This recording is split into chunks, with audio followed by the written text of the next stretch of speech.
Бүгүн 23-июнда Балыкчы шаарынын мэриясында жыйын өтүп, анда мамлекеттик ипотекалык компания тарабынан түндүк тиркемеси аркылуу кезекке туруу тартиби тууралуу кеңири маалымат берилди. Азыркы учурда Кыргызстандын ичинде 62 миңден ашуу батир куруп жатат.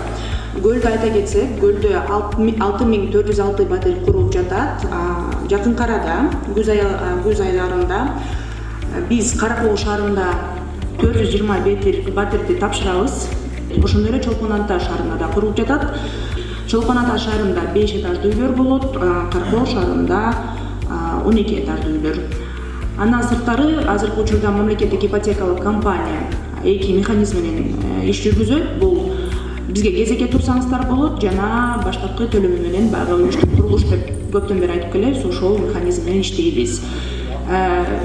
Кезекке туруш үчүн бизде 3 багыт бар. Бул жеңилдетилген ипотека, мамлекеттик кызматкерлерге багытталган социалдык ипотека, бул мисалы көп балалуу үй бүлөлөргө, жалгыз бой энелерге же Баткен чек арасында иштеген биздин чек арачыларга дагы, андан сырткары ошол ден соолугунун мүмкүнчүлүгү чектелген жарандарга дагы багытталган.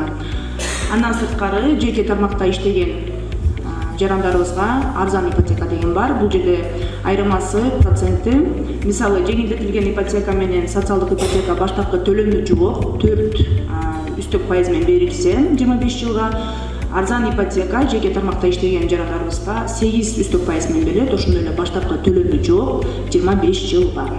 Эң негизги талаптар ушул 3 багыт боюнча кезекке туруш үчүн баарыңыздар расмий түрдө киреше блоктарыңызды тастап беришиңиздер керек. Анан Кыргызстандын ичинде намыңызда, жубайыңыздын намында, балдарыңыздын намында үй турак жай болбош керек.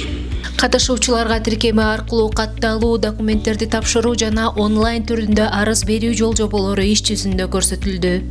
Сиз авторизация өтүнөр башкы бетте кыймылсыз мүлк деп турат да, жакта турат. Аны баскандан кийин сразу ТИКке арыз берүү деп турат. Анын базасыздар баскандан кийин көбүнчө жарандар бул маалыматты окубайт да. Бул өтө негизги маалымат да. Көрдүңүзбү, бул биз деген мобилдик тиркеме түндүк аркылуу баары маалыматтар автомат түрүндө келет да. Силер мындай кагаз түрүндө багатканда силер көп каталар кетип калат да. Балким сизден кетпесе деле сотрудниктерден да, жакта иштегенде. Жыйынга мамлекеттик жана муниципалдык мекемелердин жетекчилери, кызматкерлер жана шаар тургундары катышты. Иш чаранын жүрүшүндө жыйындын негизги максаты катары санариптик технологияларды жайылтуу, маалыматтык кызматтарды жеткиликтүү кылуу жана калк менен иштөөдө ачык айкындыкты камсыз кылуу маселелери каралды. Жыйын учурунда жарандар суроолоруна толук жана түшүнүктүү жооп алышып, санариптик кызматтар боюнча техникалык маселелер да каралды. Ушул документация бергенде кыйынчылыктар көп. Мисалы баарында эле түндүк тиркемеси деп түндүк тиркемеси эмне экенин билбегендер бар. Ипотека компанияда Instagram баракчасы бар, Facebook баракчасы бар, YouTube каналы бар, биздин сайт бар. Ошол жакта баардык маалыматтар бар. Кандай кылып кезекке туруш керек, кезекке туруш үчүн кандай документтер керек, кайсы жакта иштеш керек, кайсы жарандар кайсы багыт менен тура алат, баардык маалымат бар. Facebook'та аябай эле кенен маалымат. Анан кадастр боюнча айта албайм, бирок мисалы бизге кезекке туруп атканда мен айтып атпаймынбы? Сиздер баягы Кыргызстандын ичинде намыңызда турак жай болбош керек деп. Биз сизде кезекке тургузуп атканда, мисалы бир жарандан 192 сом алынат да, анын ичинен 170 сом ошо кадастрга запрос кылган үчүн төлөйсүздөр. Кадастр бизге электронный вариант кылып онлайн жиберип коет маалыматтычы, бул кишинин үйү барбы намында же жокпу. Ал справканы ал жакка чыгарып алып келген бизге кажети жок. Биз өзүбүз запрос кылып алабыз, ошо акчаңызды төлөйсүздөр, анан бизге кадастр уже онлайн жооп берип коет. 2022 жылы ипотекага турганмын. Азыркы кезекте мен 615 жылы турамын да.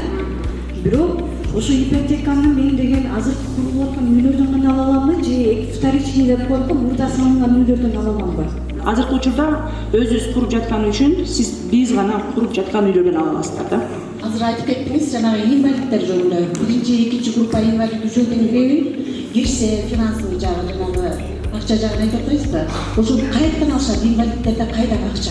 Ким болуш керек? Ал эгерде төгө турган акчасын акчасын төгө турган балдар болот, аларда үй болуш керекпи, болбош керекпи? Ошо социалдык ипотека деп айтып атпайбызбы, бул ошо айрылуу катмарга арналган багытта кайсы тармакта иштебесин, мамлекеттик иште иштейби, жеке тармакта иштейби, аларга проценти низкий каралган. 4% менен 5 первоначальный взнос 25 жылга.